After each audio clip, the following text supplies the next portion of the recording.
Vasco enfrentou o Atlético Paranaense de ressaca. De ressaca como forma de expressão, claro. O time paranaense, o time curitibano, conquistou na quarta-feira à noite a Copa do Brasil, inédito título para o Furacão. Festejou até tarde, até a madrugada, e na quinta já estava em Curitiba desfilando em carro aberto. O próprio técnico Thiago Nunes chegou a comentar, momentos após a partida, durante a sua entrevista, que as noites subsequentes àquele título seriam pequenas, normal, mais do que natural. É hora de festejar, era hora de festejar. O time treinou no sábado e no domingo já estava no Rio de Janeiro para enfrentar o Vasco da Gama em São Januário com quase 18 mil torcedores. Bem, cenário favorável para o Vasco, que descansou e treinou a semana inteira depois da vitória em Chapecó no último final de semana, com o Thales Magno decidindo, tirando um coelho da cartola quando o jogo estava empatado em 1-1. Mas o que se viu em campo foi o Atlético conseguindo não só oferecer muita resistência ao Vasco, mas por muito pouco, não abrindo uma vantagem de 2 gols que definiria aquele confronto. O Atlético abriu o placar no segundo tempo, teve oportunidade de ampliar, por pouco não chegou ao segundo gol, e o Vasco empatou num pênalti para mim inexistente. Da mesma forma que o Vasco reclama com razão até hoje de ter sido prejudicado pela arbitragem no jogo contra o Grêmio, no primeiro turno em Porto Alegre, por exemplo, dessa vez acho que o Vasco foi beneficiado. O pênalti marcado por Daronco, com utilização do vídeo do VAR, me pareceu um equívoco, porque o braço do Wellington ele não é aberto de maneira a bloquear a bola, ele pula com o braço próximo ao corpo e na barreira. Mas enfim, é interpretativo, o árbitro tem o direito de marcar o pênalti, não foi uma marcação absurda, mas pelo menos na minha opinião, e na opinião de muita gente, um pênalti que não existiu. Enfim, de uma forma ou de outra, eu acho até que o Vasco mereceu o empate, lutou pelo empate, correu, brigou, foi à luta e conseguiu esse resultado. Acho que o placar foi justo, mas o futebol do Vasco muito curto, muito sem repertório, muito pobre.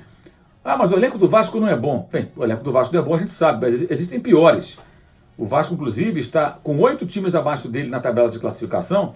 E se você observar o valor de mercado dos times da Série A do Campeonato Brasileiro no site Transfer Market, você vai ver 8 times abaixo do Vasco nesse ranking de investimentos nos elencos que disputam o Campeonato Brasileiro da Primeira Divisão. E também na folha de pagamento em CLT, que publicamos há pouco tempo atrás no blog, até em breve vou publicar no meu blog uma lista atualizada desse ranking, com aquilo que cada clube investe mensalmente em salários. O Vasco tem 9 times abaixo dele, ou seja, é sempre por ali. A posição do Vasco na tabela é compatível com o investimento, com o nível técnico da sua equipe. Nada demais, nada de especial. E o futebol não é nada também do outro mundo. O Vasco já conseguiu, com um elenco tão fraco ou pior do que esse, chegar à Libertadores há 2 anos sob o comando de Zé Ricardo. E o badalado trabalho atual, convenhamos, é apenas um trabalho normal, entre tantos trabalhos comuns que tantos técnicos fazem no futebol brasileiro. O Vasco continua ameaçado de rebaixamento. Não teve o brilho de Thales Magno dessa vez para resolver o jogo, como aconteceu em Chapecó e em outras oportunidades. E, absurdamente, ficará sem o seu principal atacante hoje, quando ele estiver servindo na seleção brasileira sub-17. É o fim da picada, né? Então são momentos de preocupação, eu imagino, para o Vasco da Gama, que agora, com a sua volta a São Januário, depois da troca de iluminação, tem 3 jogos, com uma vitória sobre São Paulo, uma derrota para o Bahia e esse empate com o Atlético. Ou seja, disputou 9 pontos, ganhou 4.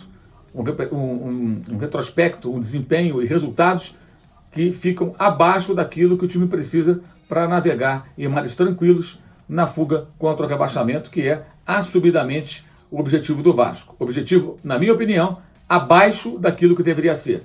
Pelo elenco atual, pela camisa que tem, pela força que tem que demonstrar quando atua em seus domínios e o apoio da sua torcida, que está sempre ao lado, mesmo num momento tão ruim, sua sofrida torcida, o Vasco deveria, pelo menos, ter como ambição ficar na parte de cima da tabela, ou seja, ali entre os 10 primeiros, o que seria um desempenho um pouco acima daquilo que investe na comparação com seus adversários na primeira divisão do Campeonato Brasileiro. Isso daria mais tranquilidade ao torcedor e, quem sabe, uma vaga até com certa folga na próxima Copa Sul-Americana, com a oportunidade de disputa de um torneio internacional em 2020.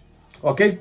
Quanto ao Furacão, bem, o Furacão está a passeio no Campeonato Brasileiro, né? Sem muito compromisso, ainda mais num jogo disputado dias depois da inédita conquista da Copa do Brasil.